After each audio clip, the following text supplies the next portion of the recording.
MQM से बात की, एमक्यूएम से बातचीत अच्छे माहौल में चल रही है। जो भी एमक्यूएम से कमिटमेंट है उसको गवर्नमेंट पूरा कर रही है और हम चाहते हैं कि तमाम पॉलिटिकल पार्टीज जो है उनको हम, क्योंकि हम गवर्नमेंट में सबको हम कंफर्टेबल रखें। Sindh people's housing for flood affectees जो है उसकी भी आज मंजूरी दे दी गई है। ये वर्ल्ड बैंक की शराकत के साथ सिंध हुकूमत काम करने जा रही है। इसमें जिस शख्स का भी घर चाहे पार्शली डैमेज हुआ या मुकम्मल तौर पर तबाह हुआ है उसको हुकूमत सिंध जो है वो घर बना के देने के लिए उसको पैसे फराहम करेगी। और ये भी इनकी जो तादाद है वो 20 लाख शायद घर हैं। टारगेट हमारा है कि 20 लाख लोगों को हुकूमत सिंध ये पैसे फराहम करेगी जो कि गवर्नमेंट की तरफ से ग्रांट दिया जाएगा। जो घरों के सर्वे हुए हैं उसमें सर्वे में गवर्नमेंट ऑफ सिंध के रेवेन्यू के लोग, एनडीएमए के लोग, फेडरल गवर्नमेंट के और पाकिस्तान आर्मी के कुछ जवान जो हैं वो भी सर्वे में शामिल थे। उसमें सबके शनाख्ती कार्डों के नंबर्स, घर गिराए घरों की तस्वीरें, मतलब इतना मेगा लेवल पे गवर्नमेंट ने पूरा वो सर्वे किया है। तो ये बहुत बड़ी एक्सरसाइज सिंध गवर्नमेंट ने की है। मैं समझता हूँ इसको पूरे पाकिस्तान में जितना पाकिस्तान पीपुल्स पार्टी की सिंध हुकूमत जिस जज्बे के साथ काम करे और जितना माइन्यूट लेवल पे जाके, माइक्रो लेवल पे जाके ये सारी चीज़ें की जा रही हैं, तो ये बहुत ही अहम चीज़ें।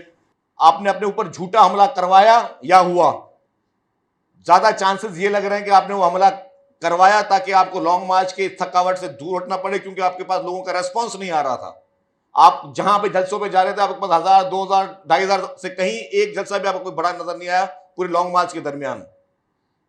आपने उसके लिए सेफ एग्जिट ढूंढने के लिए पहले कहा कि जी डॉक्टर साहब कहते हैं फैसल सुल्तान साहब 1 गोली लगी, फिर आपकी हेल्थ मिनिस्टर साहबा ने कहा 2 गोली लगी, आपने कहा 4 गोली लगी। मैं पहला शख्स था जिसने प्रेस कॉन्फ्रेंस की थी पूरे पाकिस्तान में। मैंने कहा कि ये साबित करे कि इसको 4 गोलियां लगी हैं। मैंने कहा कि पूरी दुनिया के जो डॉक्टर्स बुलाए जाए, इसका मेडिकल करवाया जाए कि इसको 4 गोलियां नहीं लगी है, नहीं लगी हैं। और झूठ बोलने की बात क्या है? अगर गोली से किसी को खराश हुआ है, अगर इंसान जख्मी हुआ है तो बोले जी मैं जख्मी हुआ हूं, मुझे गोली से खराश आई है। एक गोली से सिंपैथी कम मिलती है और 4 गोलियों से ज्यादा मिलती है क्या?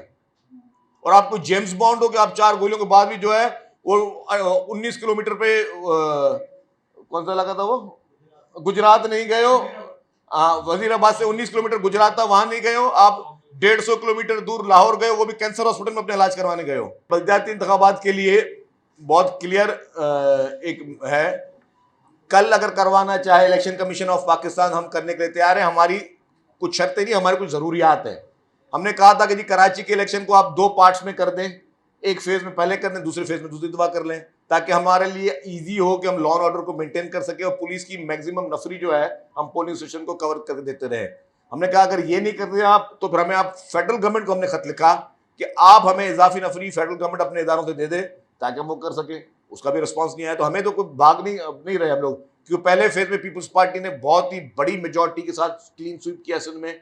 सेकंड फेज में भी इंशाल्लाह हैदराबाद में भी तक 50% सीट जो है अनअपोज जीत चुके हैं, जहां पे हमारे मुखालिफ पार्टियों को अपने कैंडिडेट नहीं मिले। कराची की सीट भी मलिर की आपने देखी कि हम जीत चुके हैं। तो अल्हम्दुलिल्लाह हम तो अभी भी कॉन्फिडेंट हैं और तैयार इलेक्शन के लिए हर वक्त। डॉक्टर्स कहते हैं जी कि हमें कोविड का हेल्थ रिस्क अलाउंस जो है वो मिलना चाहिए।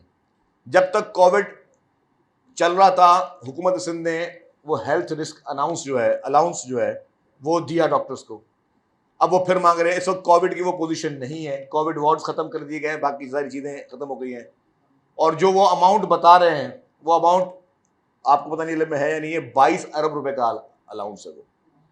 तो जब आप गवर्नमेंट आपको सैलरीज बाकी सूबों से बेहतर दे रही हो, अगर वहाँ पे प्रॉब्लम तो बंदा बात कर सकता है, बाकी सूबों से बेहतर आपको सैलरीज मिल रही हैं, फैसिलिटीज़ गवर्नमेंट आपको अच्छी दे रही है, डॉक्टर्स को सैलरीज अच्छी दे रही है, और इस तरह अगर आप ओपीडीज का बाइकआउट करेंगे, पेशेंट्स को करने देंगे, तो मैं समझता हूँ कि हुकूमत फिर जो है ज़ाहिर इस तरह चीज़ में नहीं आएगी। क्योंकि अगर पैसे ज़्यादा हैं हुकूमत के पास तो दे दे, कोई मसला नहीं है। लेकिन मैंने जैसे बताया कि अभी आपको मैंने बिलियंस ऑफ रुपीज़ की चीज़ें बता दी कि हमें किसानों को भी पैसे देने हैं, हमें जिन लोगों के घर टूट गए हैं, जो लोग बेचारे बेयारो मददगार खुले आसमान के नीचे बैठे हैं, उनको घर भी बना के देने हैं।